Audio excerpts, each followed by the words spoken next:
आज की कहानी की शुरुआत होती है, जहां हमें डायना नाम की एक आकर्षक और बुद्धिमान महिला देखने को मिलती है। वह एक प्रतिष्ठित विश्वविद्यालय में अंग्रेजी की प्रोफेसर है।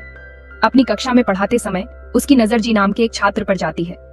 पहली ही झलक में डायना को उसमें एक अलग तरह का आकर्षण महसूस होता है। कक्षा समाप्त होने के बाद जब सभी छात्र जाने लगते हैं, तो डायना जी को रोक लेती है और उससे पूछती है, क्या तुम्हें किसी काम की तलाश है? जिस पर जी सिर हिलाते हुए हाँ कहता है। यह सुनकर डायना उसे अपने बोर्ड की पेंटिंग करने का काम सौंप देती है। इसके बाद हम देखते हैं कि जी अब पेंटिंग के काम में व्यस्त हो गया है। तभी डायना उसकी ओर बढ़ती है और उसे एक ड्रिंक ऑफर करती है, लेकिन जी विनम्रता से मना कर देता है। डायना, जो शायद उसे थोड़ा और करीब आना चाहती थी, मुस्कुराते हुए पूछती है, क्या मैं तुम्हें पसंद नहीं आती? इस पर जी संकोच भरे लहजे में जवाब देता है, ऐसी कोई बात नहीं, बस मैं अपने काम में ध्यान दे रहा था। डायना हल्की हंसी के साथ कहती है, अगर ऐसा है तो तुम्हें यह साबित करना होगा कि तुम मुझे नजरअंदाज नहीं कर रहे। और इतना कहते ही वह अचानक उसकी ओर झुकती है और उसे किस कर लेती है। तो यहाँ पर यह भी पीछे नहीं हटता, बल्कि वह डायना का साथ देता है, जिसके बाद इन दोनों के अंदर की आग भड़कती है और ये दोनों यहीं पर इंटीमेट हो जाते हैं। कुछ समय बाद हमें दिखाया जाता है कि डायना जी को उसके पेट्रोल पंप पर छोड़ने जाती है, क्योंकि वह वहाँ नौकरी करता था। अगले ही दिन हम डायना को उसके पति माइकल के साथ घर पर बातचीत करते हुए देखते हैं। इस बातचीत के दौरान ये साफ हो जाता है कि ये दोनों किसी योजना पर चर्चा कर रहे हैं, जिसमें जी का इस्तेमाल करना चाहते हैं। दरअसल डायना की दादी की पूरी संपत्ति पर उसका हक था, लेकिन परिवार के अन्य लोग उसे पसंद नहीं करते थे और उसे इस विरासत से दूर रखना चाहते थे। हालांकि दादी के निधन के बाद पूरी संपत्ति डायना के नाम हो जाती, लेकिन इसे हासिल करने के लिए उसे एक चालाक योजना बनानी थी।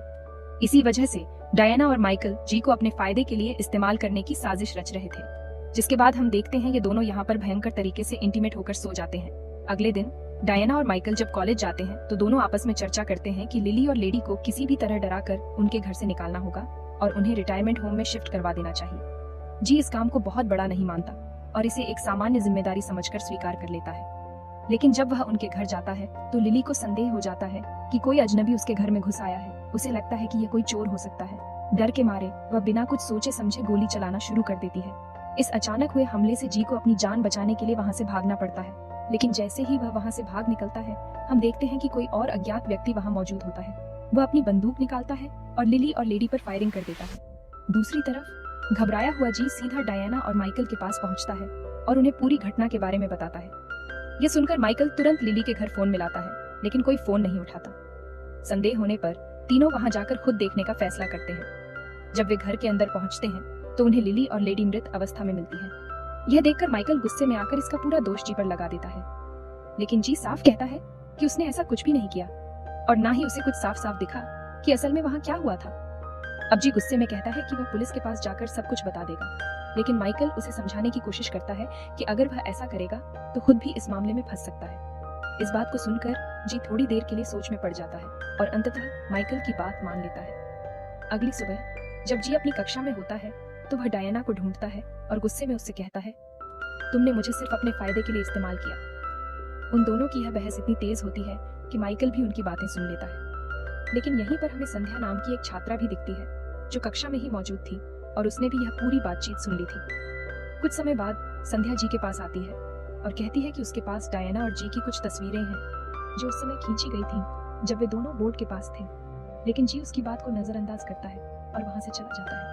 दूसरी ओर जब जी अपने काम पर होता है, तो डायना वहां आती है और उसे बोर्ड की चाबी देती है। वह कहती है कि दोपहर में वह वहां आकर उससे मिलेगी। जैसे ही जी को चाबी मिलती है, वह बोर्ड पर जाता है और वहां जांच पड़ताल शुरू कर देता है। उसे वहां से कुछ चौंकाने वाले सबूत मिलते हैं। जब डायना बोर्ड पर आती है, तो जी उसे साफ साफ कहता है, मुझे कुछ सबूत मिल गए हैं जिन्हें मैं पुलिस को सौंप दूंगा। लेकिन डायना उसे समझाने की कोशिश करती है कि पुलिस सिर्फ मैनेजर पर ही नहीं, बल्कि उस पर भी शक कर सकती है, इसलिए वह उसे पुलिस के पास न जाने की सलाह देती है। तभी वह फिर से जी को सेड्यूस करते हुए उसके साथ इंटीमेट हो जाती है। जब डायना घर पहुंचती है, तो माइकल को उस पर शक होने लगता है। वह गुस्से में कहता है, तुम मुझे धोखा दे रही हो, क्योंकि तुम्हारा उस लड़के के साथ कुछ चल रहा है। लेकिन डायना उसकी बात को नजरअंदाज करते हुए कहती है, वो बहुत चालाक और होशियार है और हम पर नजर रख रहा था। मुझे मजबूरी में ऐसा करना पड़ा। यहाँ तक कि उसे कुछ सबूत भी मिल चुके हैं। ये सुनते ही माइकल को गुस्सा आ जाता है और वह जी के पास जाकर उसे धमकाने लगता है। वह कहता है, तुम कुछ भी साबित नहीं कर सकते कि यह कत्ल मैंने किया है, और अगर तुम ऐसा करने की कोशिश करोगे तो खुद ही फंस जाओगे। अगले दिन संध्या जी के घर पहुंचती है ताकि उसे कुछ तस्वीरें दिखा सके, जो इस मामले में अहम सबूत हो सकती थी। लेकिन जी उस समय घर पर नहीं होता। इसी दौरान वही रहस्यमयी शख्स जिसने लिली और लेडी को मारा था अचानक वहां आ जाता है और संध्या पर भी हमला कर देता है। दूसरी ओर डायना माइकल से मिलने जाती है, लेकिन वह पहले से ही गुस्से में होता है। वह लिली और लेडी के मर्डर का इल्जाम भी उस पर लगाने लगता है। गुस्से में माइकल यह तक कह देता है, मैं अब तुम्हारे साथ नहीं रह सकता क्योंकि तुम जी के साथ मिलकर मुझे धोखा दे रही हो। अब इस पूरे घटनाक्रम के बाद डायना तुरंत जी के पास पहुंचती है और कहती है, मैं और माइकल अब अलग हो रहे हैं। मैं उसके साथ कभी खुश नहीं थी। अगर तुम मुझसे कुछ चाहते हो तो मैं तुम्हें सब कुछ देने के लिए तैयार हूँ। ये सुनकर जी बेहद खुश हो जाता है और दोनों एक दूसरे के करीब आ जाते हैं। लेकिन तभी माइकल भी डायना को ढूंढते हुए जी के घर पहुंच जाता है। जी जैसे ही दरवाजा खोलता है, माइकल को डायना वहां नहीं दिखती क्योंकि वह पहले ही छिप चुकी थी। माइकल निराश होकर वापस जाने लगता है, लेकिन तभी उसे बाहर डायना की कार दिख जाती है। अब उसे समझ में आ जाता है कि डायना अभी भी वहीं है।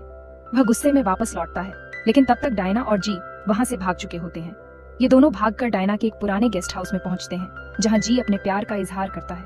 यहाँ पर दोनों फिर से नजदीक आ जाते हैं, लेकिन कुछ समय बाद माइकल भी वहां पहुंच जाता है और डायना और जी को एक साथ देखकर गुस्से से तिलमिला उठता है। माइकल कुछ कर पाता इससे पहले ही वही रहस्यमयी शख्स जो पहले भी हत्याएं कर चुका था अचानक उसके पीछे से आता है और चाकू घोंप देता है। माइकल जमीन पर गिर जाता है और दर्द से कराहने लगता है। उसकी चीख सुनकर डायना और जी बाहर आते हैं तो देखते हैं कि माइकल की मौत हो चुकी है। तभी वे वहां से एक अजनबी शख्स को भागते हुए देख लेते हैं और उसका पीछा करना शुरू कर देते हैं। भागते भागते वह एक पुराने घर में पहुंच जाता है जहां उसने पहले भी कई हत्याएं की थी। वहां पहुंचते ही वह गार्डनर को भी मार देता है। डायना और जी भी वहां पहुंच जाते हैं और गन निकाल लेते हैं। यहाँ पर उन्हें डेविड नाम के किसी आदमी के कुछ दस्तावेज मिलते हैं, जिनसे पता चलता है कि लिली और गार्डनर की एक नाजायज संतान थी जो इस वक्त विदेश में था। इससे डायना को समझ में आ जाता है कि यह पूरी संपत्ति असल में डेविड की थी। अब ये दोनों मिलकर उसे ढूंढने लगते हैं। जब वे उसे ढूंढते हुए एक कमरे में पहुंचते हैं, तब तक वह उन्हें वहां बंद कर देता है। जैसे ही वे कमरे के अंदर जाते हैं, उन्हें वहां लिली, लेडी और संध्या की लाशें मिलती हैं। यह देखकर डायना और जी घबरा जाते हैं। अब वे किसी तरह खिड़की से बाहर निकलने की कोशिश करते हैं, लेकिन तभी वह रहस्यमयी हत्यारा अचानक हमला कर देता है।